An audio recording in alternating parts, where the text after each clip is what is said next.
Heboh, Nikita Mirzani mengungkap Giorgio Antonio alias Gio, kekasih Sarwenda Tan pernah berhutang pada dirinya hingga nilainya 200 juta rupiah. Seakan hendak menyindir Gio, Nikita Mirzani dalam postingan menyapa kekasih Sarwenda tersebut dengan sapaan CEO. Namun Nikita Mirzani dalam postingannya juga mengungkap bahwa Gio pernah ditangkap polisi dan bahkan pernah ditahan. Ketika itulah Nikita Mirzani membantu Gio meminjamkan uang yang menurut Nikita Mirzani hingga kini belum dikembalikan oleh Gio. Di tengah tudingan menohok Nikita Mirzani tersebut, Sarwenda memposting kebersamaan dengan Gio di media sosial. Benarkah ini sinyal bahwa keduanya akan comeback? Seperti apa pula dukungan para sahabat dan fans kepada Sarwenda dan Gio agar kembali live di media sosial? Seperti apa pula kelanjutan prahara Sarwenda dengan Ruben Onsu?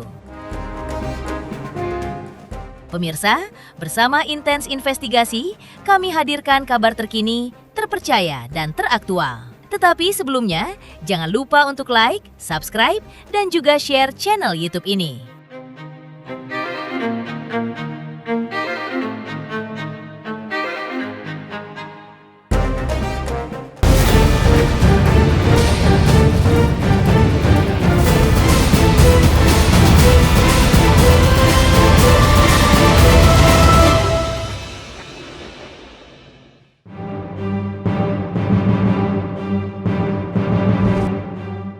Heboh sekaligus mengejutkan. Selebriti Nikita Mirzani mendadak ramai diperbincangkan di jagat maya usai memposting sebuah story tentang kekasih Sarwenda, yaitu Giorgio Antonio. Dalam postingan tersebut, Nikita Mirzani menyapa Gio dengan CEO, seakan sapaan sindiran yang menohok kepada kekasih Sarwenda tersebut, yang menurutnya pernah berhutang sekitar 200 juta rupiah kepada dirinya beberapa tahun lalu. Dalam story tersebut, Nikita Mirzani mengungkap kisah di balik diberikannya pinjaman tersebut kepada Gio. CEO Giorgio Antonio masih ingat nggak? Beberapa tahun lalu, waktu lu punya masalah karena ketahuan beli lewat Instagram, kan Niki yang bantuin lu. Waktu itu lu sampai ketangkap di apartemen, sempat kabur lewat tangga darurat, pergi ke Bandung, dan akhirnya ketangkep lagi. Di saat lu lagi dalam masalah, kan Niki satu-satunya orang yang bantuin dan bahkan minjemin lu uang 200 juta rupiah. Jadi sekarang, kan Niki cuma minta satu hal. Tolong hargai bantuan yang dulu pernah kan Niki kasih dan selesaikan utang lu.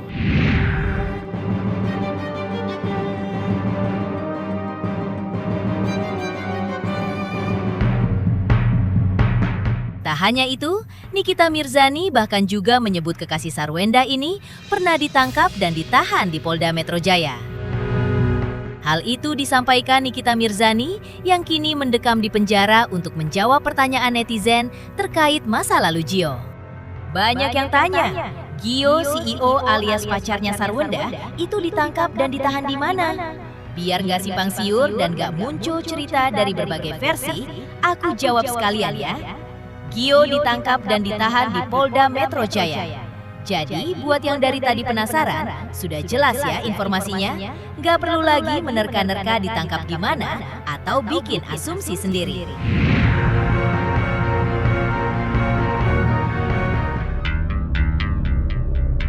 Di sisi lain, baru-baru ini terlihat Sarwenda membagikan momen kebersamaannya bersama kekasihnya Giorgio Antonio di suatu acara. Postingan tersebut pun mencuri perhatian netizen karena keduanya sudah lama tak lagi memposting momen kebersamaan mereka. Dalam postingan tersebut, tampak pula beberapa sahabat mereka dengan pasangannya masing-masing.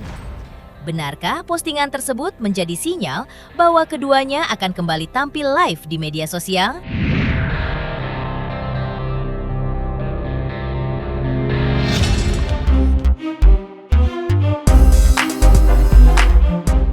Selain itu, Sarwenda juga terlihat sudah mulai kembali aktif di media sosialnya dengan membuat sebuah mini vlog rutinitasnya menyiapkan bekal dan sarapan untuk kedua anaknya yaitu Thalia dan Tania. Sarwenda juga memperlihatkan aktivitasnya mengantarkan anak-anaknya ke sekolah. Setelah itu, baru Sarwenda bisa ke kampus untuk mengikuti kuliah.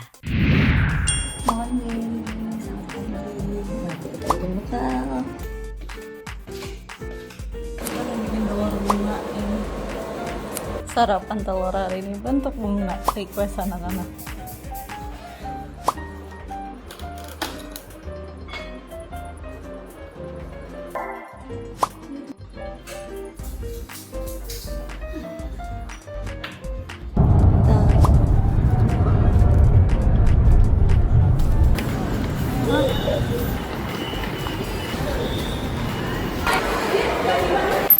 Ini sekarang kita mau hapus kuliah Mas Bro. Hai Besti.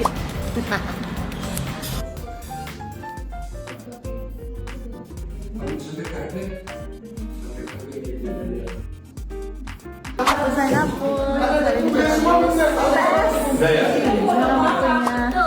Udah semua belum? Kalau aku lagi mikiran banget gak bisa nemenin mereka muter-muter loh.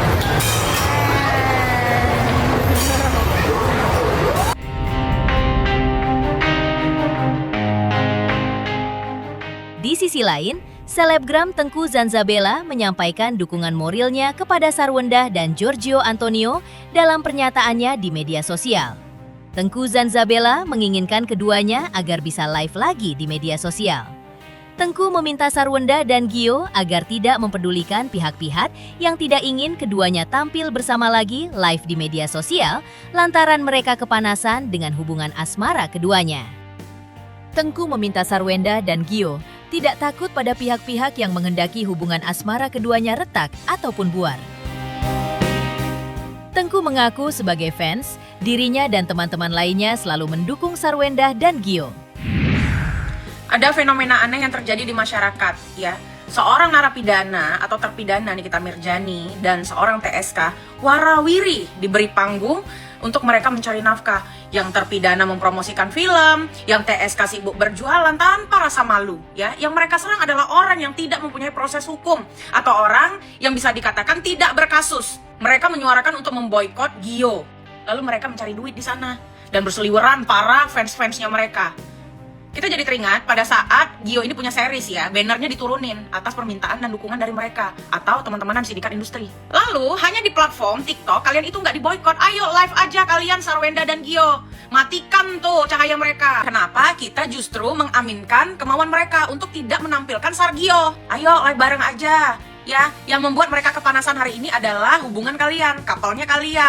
Ngapain mereka menggerogoti panggung kalian? Kalian ambil panggungnya, ya. Kalian nggak muncul aja, mereka tetap menghina kok. Mereka tetap mencaci maki kalian. Jadi muncul aja, ngapain? Tunjukin kalau kalian tidak takut pada mereka, gitu loh. Karena kita sebagai fans kalian akan mengawal, akan mendukung sama aja. Kalian nggak live, kami juga mendukung. Apalagi kalian live begitu, ya. Biar bungkam tuh para TSK dan terpidana. Di sisi lain, pihak Sarwenda melalui kuasa hukumnya Chris Samsiu mengklarifikasi mengenai pihak Ruben Onsu berencana mengaudit uang nafkah anak yang selama ini diserahkan kepada Sarwenda. Lantas, benarkah hal itu menjadi alasan pihak Sarwenda meminta Ruben agar melakukan audit kesehatan?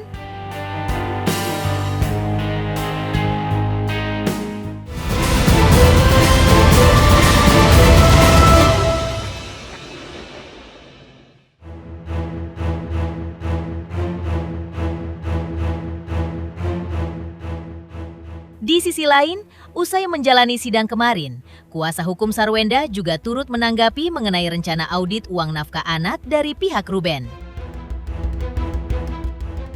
Menurut Chris Samsiu, apa yang dimaksud oleh Minola itu menurut Akta 39 yang sudah pernah dibayarkan meliputi biaya pemeliharaan dan pendidikan anak. Jadi bukan uang nafkah. Menurut Chris, uang nafkah itu hanya satu item yang tergabung di antara itu. Dalam hal ini, sebagai kuasa hukum Sarwenda, dirinya siap pertanggungjawabkan pelaporan terhadap biaya yang diberikan. Dan Sarwenda pun mengaku tak berkeberatan jika itu dilakukan.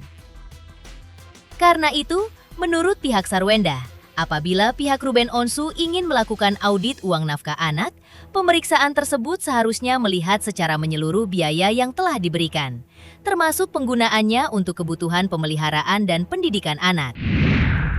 Saya meluruskan ya, terkait yang dimaksud Bang Minola itu menurut Akta 39 adalah yang sudah pernah dibayarkan oleh klien Bang Minola itu adalah biaya pemeliharaan dan pendidikan anak. Itu bunyi pasalnya ya. Jadi pemeliharaan dan pendidikan anak ditanggung oleh kliennya Bang Minola. Jadi bukan nafkah. Nafkah itu hanya satu item yang ada di situ. Jadi angka yang sebesar itu bukan hanya murni satu nafkah ya, tetapi adalah biaya pemeliharaan dan pendidikan ya.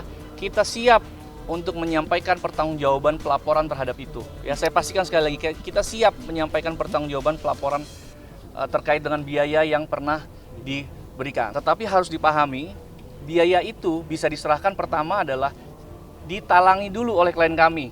Jadi sistemnya reimburse. Jadi biaya yang ada itu ditalangi dulu oleh klien kami, lalu setelah itu klien kami menagihkan dengan poin-poin ini, biaya ini untuk ini, biaya ini untuk ini, biaya ini untuk ini. Dibaca oleh pihak klien Bang Minola dan disetujui. Harusnya kalau dia tidak menyetujui, pada saat disampaikan sudah tidak akan dibayar. Tak hanya itu, Kris Samsiu selaku kuasa hukum Sarwenda juga menegaskan bahwa apabila pihak Ruben Onsu meminta diaudit uang nafkah anak yang sebelumnya telah diberikan kepada Sarwenda Tan, maka pihak Sarwenda juga meminta agar Ruben melakukan audit kesehatan. Pihak Sarwenda menilai kondisi kesehatan Ruben menjadi salah satu hal yang perlu diperhatikan, terutama jika persoalan tersebut nantinya berkaitan dengan pertemuan Ruben dengan anak-anaknya.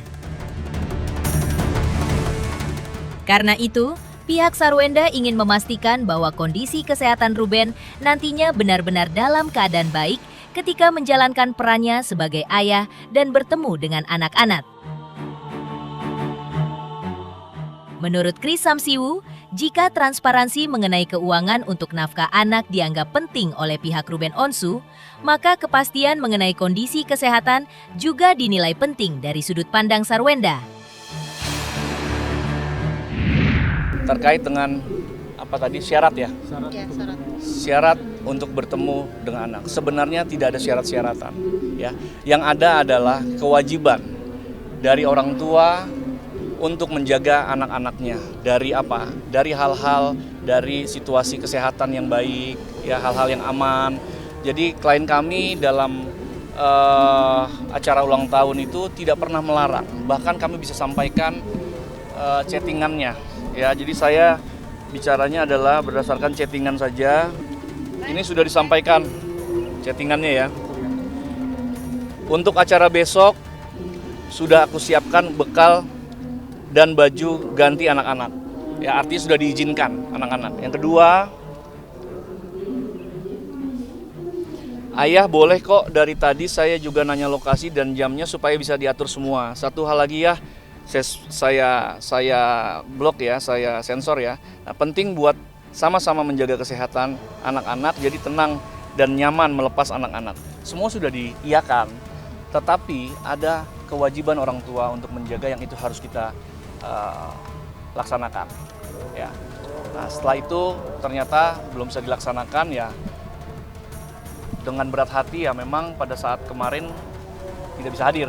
Jadi gini, Bang Minola kan, kuasa hukum mereka kan menyampaikan ya bahwa secara Akta 39 sudah disampaikan kewajibannya ya. Tetapi Bang Minola juga harus bisa melihat ada aturan lain, yaitu aturan tentang Undang-Undang Perlindungan Anak ya. Undang-Undang Perlindungan Anak pasal berapa? Pasal 45 ayat 1, 45B dan pasal 46. Nanti teman-teman wartawan bisa baca. Ya, yang intinya dari pasal itu adalah kewajiban orang tua untuk melindungi kesehatan dan keselamatan anak. Pemirsa, Intens Investigasi. Jangan lupa saksikan terus Intens Investigasi dan pastikan jangan lupa untuk like, subscribe, share dan juga komen. Tim redaksi Intens Investigasi juga mengucapkan banyak terima kasih kepada semua subscribers, hingga channel Intens Investigasi kini menuju 4 juta subscribers.